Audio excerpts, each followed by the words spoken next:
எல்லாருக்கும் வணக்கங்க. இன்னைக்கு கருப்பு எள்ளு அப்புறம் ஆளி விதை ரெண்டுத்தையும் வச்சு வந்து உருண்டை எப்படி செய்யறதுன்னு சொல்ல போனா வாங்க வீடியோக்குள்ள போகலாம். அதாவது கருப்பு எள்ளு ஒரு அரை கப்பு, அப்புறம் வந்து அரை கப்பு வந்து ஆளி விதை ரெண்டுத்தையும் எடுத்து வறுத்து அரைச்சி வச்சுட்டேங்க. நான் இந்த கப்ல தான் மெஷர் பண்ணேன். இந்த கப்ல வந்து அதுக்கேற்ற மாதிரி வந்து அரை ஒரு கப் எடுத்துருக்கோம் இல்லைங்களா, ஒரு கப் வெல்லமும் எடுத்து வச்சிருக்கேன். தேவையான அளவு தண்ணி, நெய் வந்து தேவையான அளவு எடுத்திருக்காங்க. வாங்க வீடியோக்குள்ள போகலாம் எப்படி பண்றதுன்னு பார்ப்போம்.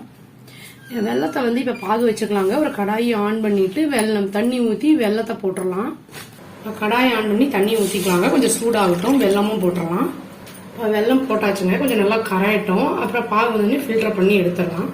இது வந்து ஏலக்காய் தூள் இருந்தா போட்டுக்கலாங்க. ஏலக்காய் இல்லாதனால நான் போடல. நல்லா இருக்கும், அந்த வாசனை நல்லா இருக்கும். பாருங்க நல்லா உரைச்சி வந்துருச்சு. இந்த பதம் போதும். அதாவது இப்படி தொட்டோம்னா ஒரு மாதிரி லேசா பிசுப்பு தன்மை இருக்கணும். அவ்வளோதான், ஆஃப் பண்ணிடலாம், ஃபில்டர் பண்ணிடலாம். இப்போ அந்த எள்ளு பொடியும் இந்த ஆளி விதை பொடியும் போட்டு வச்சுருக்கோம் இல்லைங்களா, அதை போட்டுக்கலாம். ஒரு பவுலில் ட்ரான்ஸ்ஃபர் பண்ணிடலாம்.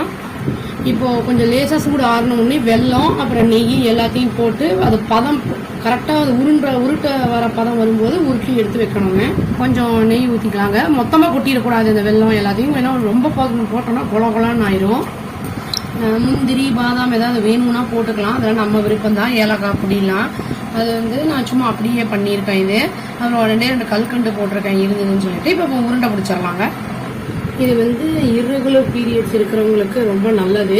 சப்போஸ் வந்து நம்மளுக்கு எங்கே விசேஷம் ஏதாவது வந்து பீரியட்ஸ் வந்து கொஞ்சம் முன்னாடியே ஆகணும்னா இது வந்து இந்த எள்ளு உருண்டையை வந்து முன்னாடியே ஒரு வாரம் முன்னாடியே சாப்பிட ஆரம்பிச்சிட்டோம்னா கொஞ்சம் வந்து சீக்கிரமே ஆயிருங்க. அவ்வளோதான். ட்ரை பண்ணி பார்த்து எப்படி இருக்குன்னு சொல்லுங்க. Thank you. Please do like, share and subscribe our channel and click the bell icon and click the all option. Thank you.